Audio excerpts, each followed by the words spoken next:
Well, it was a spectacular night of elegance and splendor as dignitaries gathered at the Grand Ballroom Joel Aida in Lekki here in Lagos to celebrate Chief Mrs. Opral Benson, the Yaoge of Lagos, as she turned 90. Chief Benson was born in Liberia and was married to the flamboyant lawyer and politician, the late Chief T.O.S. Benson, Nigeria's former Minister of Information. Opral Benson is renowned for her significant contributions to fashion, education, and cultural diplomacy, and was conferred the distinguished chieftaincy title of Yaoge of Lagos, which translates to Queen of Fashion, by the late Oba Adeyinka Oyekan in 1973, making her the first woman to be awarded the honor by a traditional ruler in Nigeria. With over 100 awards and honors, Chief Mrs. Opral Benson received the Order of Star Africa with the grade of Grand Commander. From the President of Liberia, Joseph Boakai, the award was conferred on her by the country's foreign minister on the occasion of her 90th birthday celebration. Well, the event was organized by her daughter, Bimbo Cardoso, who produced the stage play Opral in Theatre, a salute to Opral Benson at 90, an African story. Let's take a look.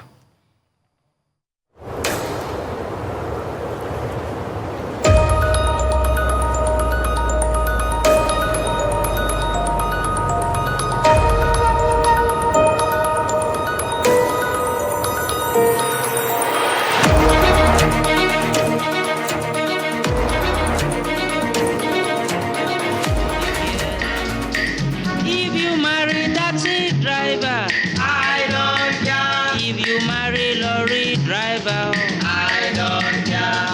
marry railway driver, I don't care. If you marry motor driver, I don't care. It's a reality play on stage.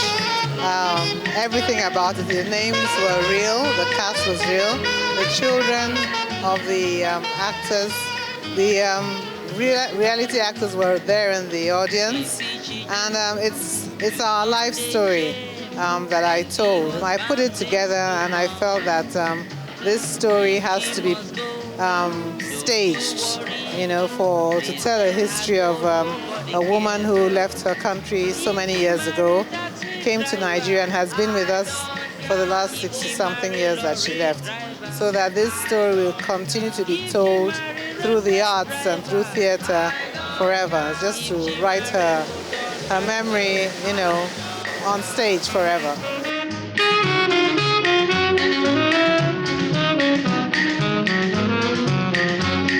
I believe that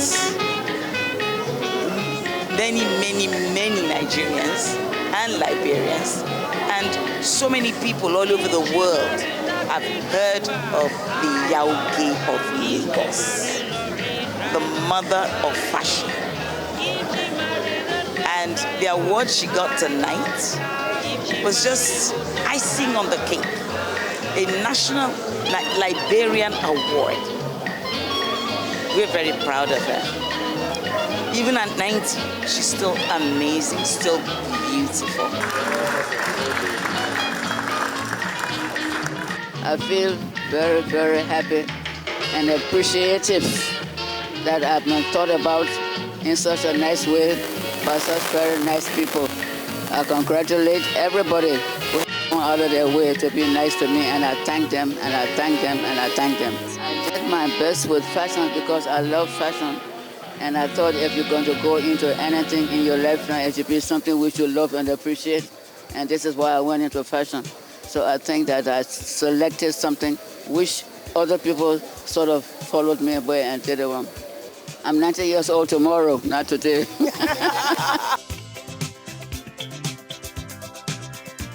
Dear Mama, Chief Dr. Opral Benson, on your 90th birthday, we thank God for your life, that you have come through the years, and that you have stayed in Nigeria with us.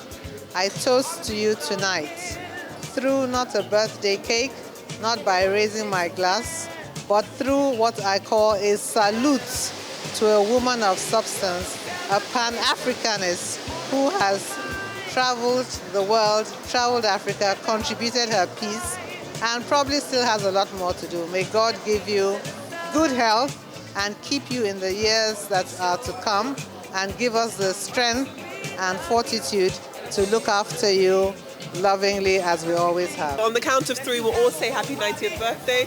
1, 2, 3. Happy 90th birthday! Happy 90th birthday! Happy birthday to you. Happy birthday, happy mama. Happy birthday to you.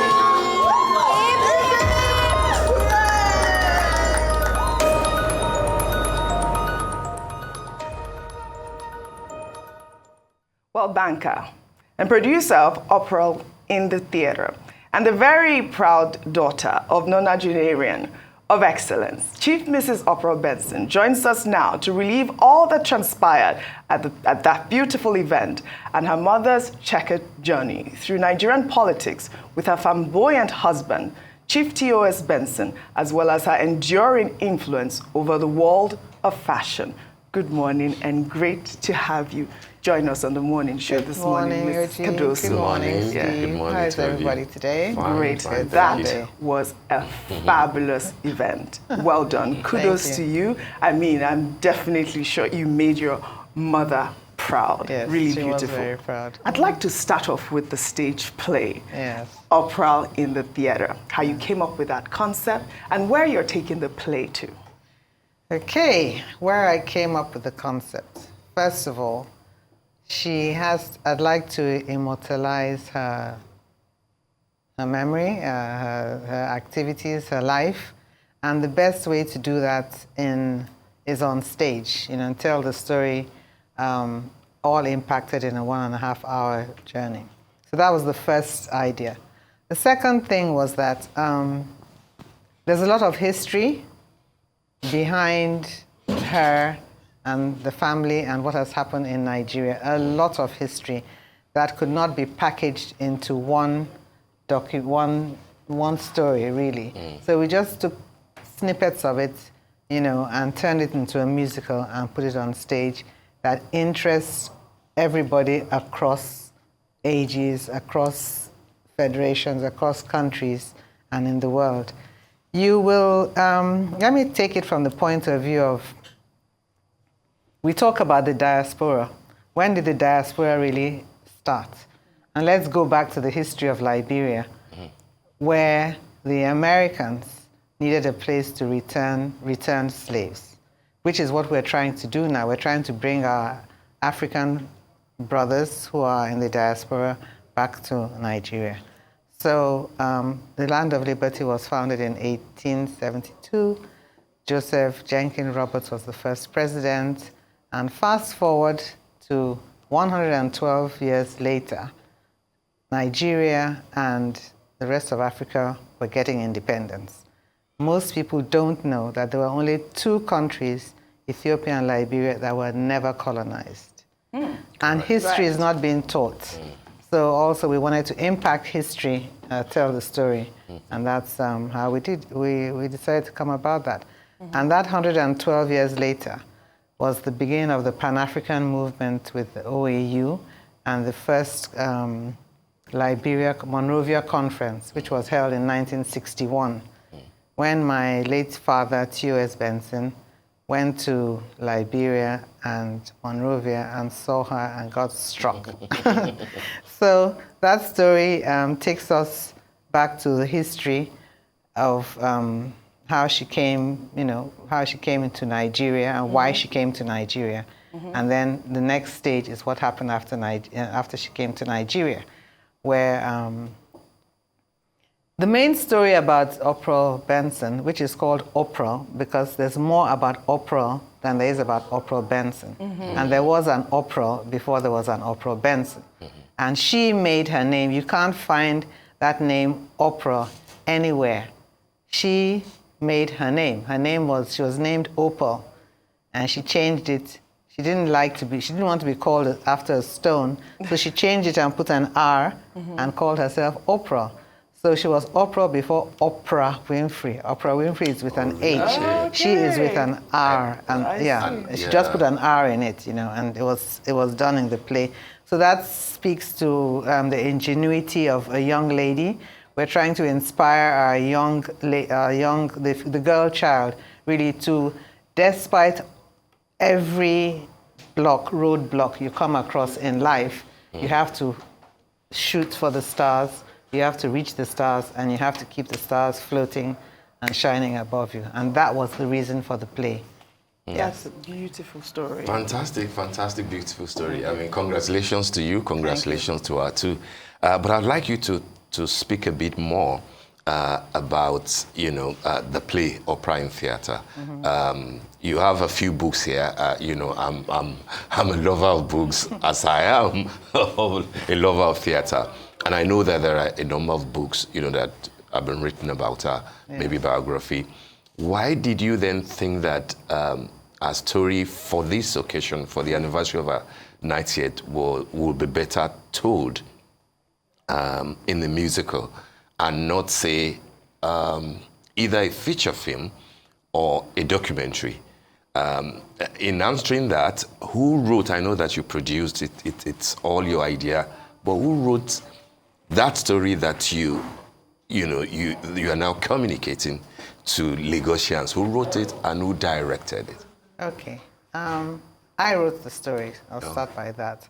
I will also start with the fact that her books, she's written these books herself, and it hasn't been launched. Okay. Okay.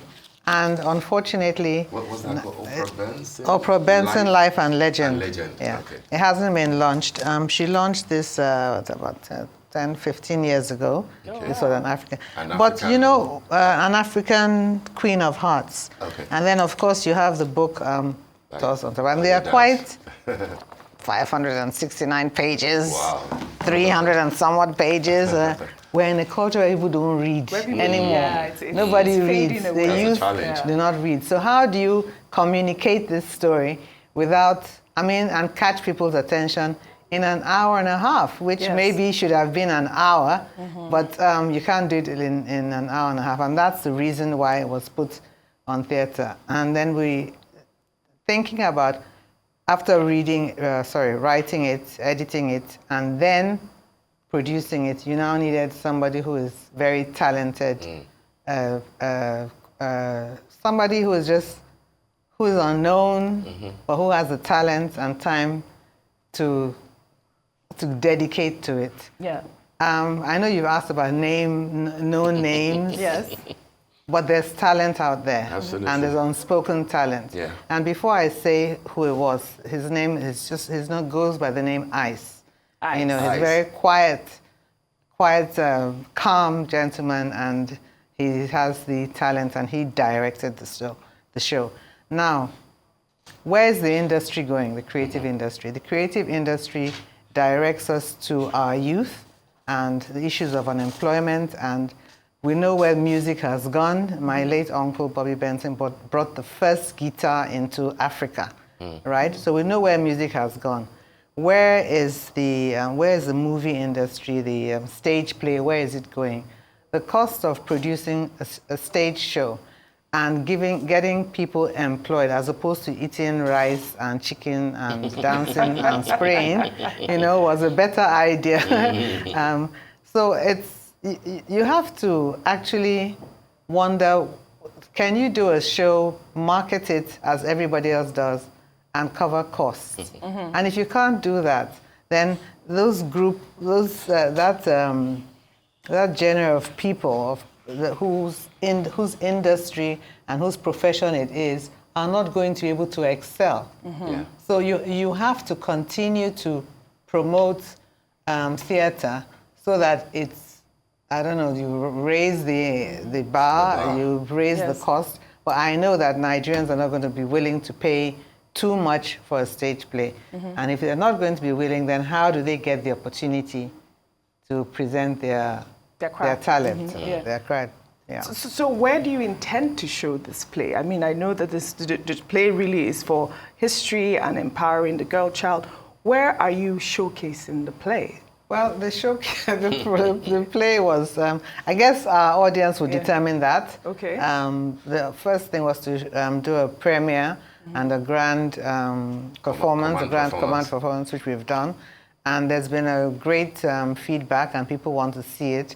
So I can tell you definitely that on International Women's Day, which is 8th of March, it will be staged again, you know, for people who haven't had the opportunity to be invited to come and watch the stage play, and I'd like to call it a musical. That's what the director said it is. And learn from the story of resilience. Yes.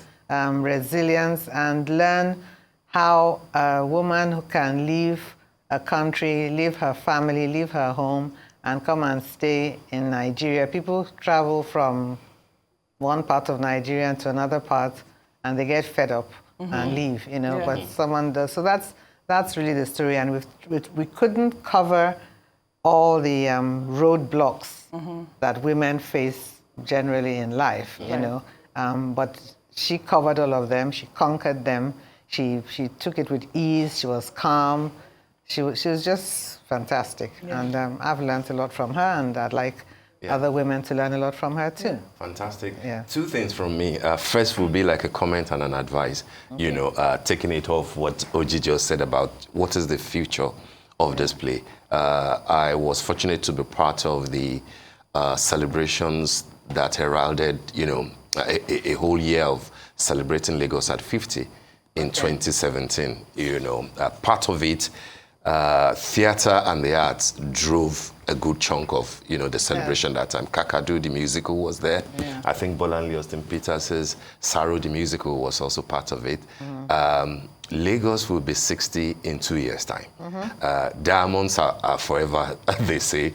Of course, the story of Diamond, you can divorce it from the story of Lagos, and of course the story of, you know, your mother, you know, Opral, because she's a diamond. So my advice would be, keep the play relevant and going, let it travel, and then keep it relevant as possibly, you know, one of the showpieces that could be used to celebrate Lagos, because a good chunk, like I believe like 5 to 6, if not more, decades of our life, you know, were dedicated to, you know, Lagos, its fashion. Absolutely. So that's one. Yes. And then the second part, for those who have not seen the play, what new revelations, you know, did you give out there? In other words, I'm asking you, tell us about Iyelge of Lagos when you were young. How much of a fashionista was she? You know, I sometimes I look at how we translate words.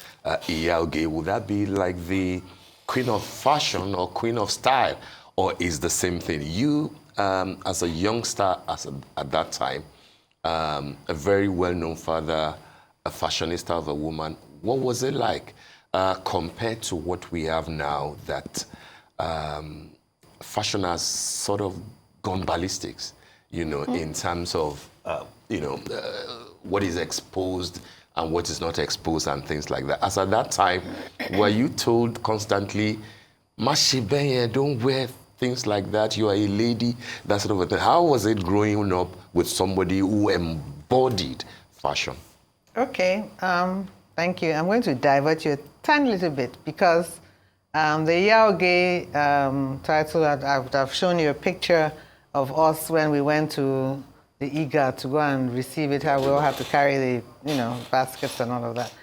But Iyelge is more than fashion. Exactly. She's an administrator. She's served the country through First Act 77. She's served in the University of Lagos as the assistant dean. She's, you know, been brought in business to Nigeria, in investment through Johnson Products. She's done so much. So I think her brand basically is fashion.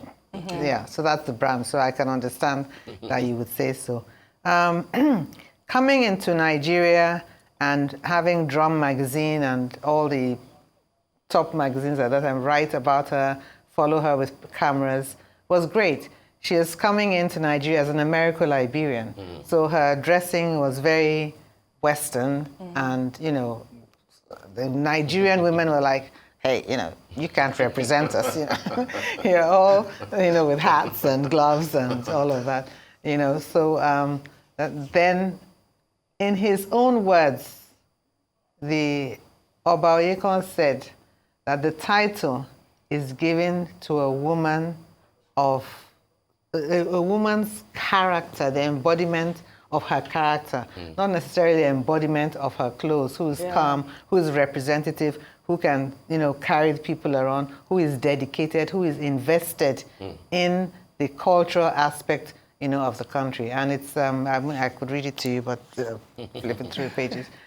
So that's what he said. So I would say the Yaogi is not really of fashion. It's just a woman, a calm woman, a well-rounded woman of style, and I think style is really I think that would be like the word. That would be the thing. We're still looking for the next Yaoge to hand it over to, but I guess I'm raising my hand. I think OG. Please, can you campaign for me? Why not? I love it.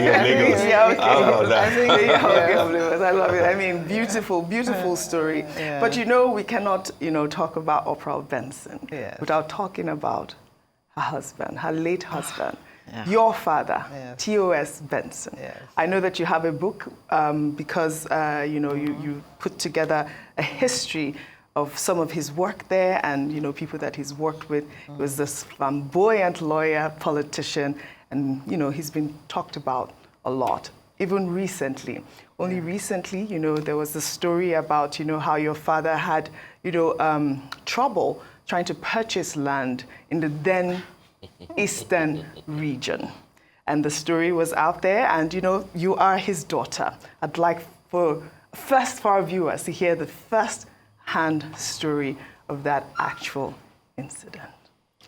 Well, I listened and watched and read all the comments and smiled and kept quiet. And I haven't said a word about that or anything. T.O.S. Benson, first Federal Minister of Information of Independent Nigeria, was an astute politician, covered and traversed the country. He was Deputy Speaker, Chief Whip, Federal House of what? At the Rep, Representative. Okay. He was Deputy Mayor of Lagos. He attended all the constitutional conferences. He traveled Nigeria. He was friends with. He was a detribalized Nigerian, and and he married an Igbo woman. Good. So that in itself created some form of political divide, because in Eastern Nigeria and Western Nigeria, Northern Nigeria, the politics was all tribal. So let's just move away from that. So what came out is what I saw on your show about what Ruben Abati said, that he mentioned about... he recalled what T.O.S. Benson said at an event in Lagos, and his reference to what Oji just mentioned. Okay, the only thing I would say is that as a daughter of T.O.S. Benson, and as the Igbo daughter that was being referred to. You were the Igbo daughter that was being referred to. Everybody. Oh, wow, she was actually the Igbo daughter. Oh, wow. Yes. So it is your story. It's her story. It's my story, but I said I've kept my mouth sealed. Until now. So this is an exclusive. Tell us. Yes. Tell us. So growing up, he did tell me that your late mother, because I have a late mother, a biological mother, and I have a maternal mother. And Chief Mr. Opral Benson is my maternal mother. Okay. I lost my biological mother at the age of 18 months, so I never knew her. I don't know anything about her. But he wanted to buy or purchase land in the East to her memory, and so that when I grow up, I would have something to refer to, and that he was unable to. I think I would wrap it up at there. He was unable to. He was unable to at the point. Okay. So, I mean... I would like to follow up on that. Go ahead, please, go ahead. Just for clarification, because of the little... I know that is not an area that you want to dwell on, but then because you were the daughter, your biological mom was Igbo, if I'm correct, that's the, did you eventually, or did he eventually get a piece of land from his in-laws from the East, even though he was not able to purchase the one that he wanted by himself? But the story was that eventually he was dashed a land as a kind of entreaty or something. Sorry, excuse me. From his in-laws, from your people, from that part of the world. All I can say is not to the best of my knowledge. So that's the only comment I can make. All right. Can you tell us more about this amazing book that you wrote about your father? This I didn't write it. Not that you wrote, that you're. I didn't write it. He wrote it, and it has the entire political history of Nigeria right here. And most of that story has been forgotten, or the facts are not available. I guess the best thing we could do is to have it relaunched. That's Tafawa Balewa there, and that's Nixon, and that's him. Wow. So you have all those great pictures, and it is important for the next generation. It's really, not even the next generation, I don't know which one is Gen Z and whatever Z. Millennia, I don't know which one, but I know that even the kids who are, not kids, the adults, young adults who are in their 30s don't know this history. The next don't even have an idea, of what really happened and what transpired. So as we are celebrating democracy and getting better and stronger, I think we need to go back into history. There's too much. I can't tell you. I mean, I'll be here for 1 hour if I want to even talk about pre-independence, or if I want to talk about one constitutional conference, or if I want to talk about Wete, or if I want to which I remember being in the garden and seeing a truck full of thugs, political thugs, coming and actually fighting with cutlasses. So if I could tell you about that. I could tell you about the breaking of the mace. I could give you, I read, so I have all that information. And I think the politicians who are in place today must understand that our forefathers and our fathers promoted one Nigeria. They were detribalized, and that's what it was all about. And the politics was played in the style of the 60s with a lot of panache, a lot of decorum, a lot of banter, but not the Jojo war that we see today. Okay, very quickly, madam, before we let you go, I'd like to know what your thoughts are, sorry, given the rich background that you have, and by rich, I mean quality. I'm not talking, figures. An important, well-known father, an important, well-known mother, married to one of the most powerful men in Nigeria today. What do you represent? Like, what does Nigeria mean to you? Considering your background and then where you are today, do you think that this is the type of country that you've been hoping all your life, to see, that you grew up in and that you are also now, experiencing? I don't know if I'm able to put that. The type of country that we are experiencing is a country that was set in the 60s, and what I can just say is it's on a journey, and the journey is smooth, and it will soon arrive at its destination.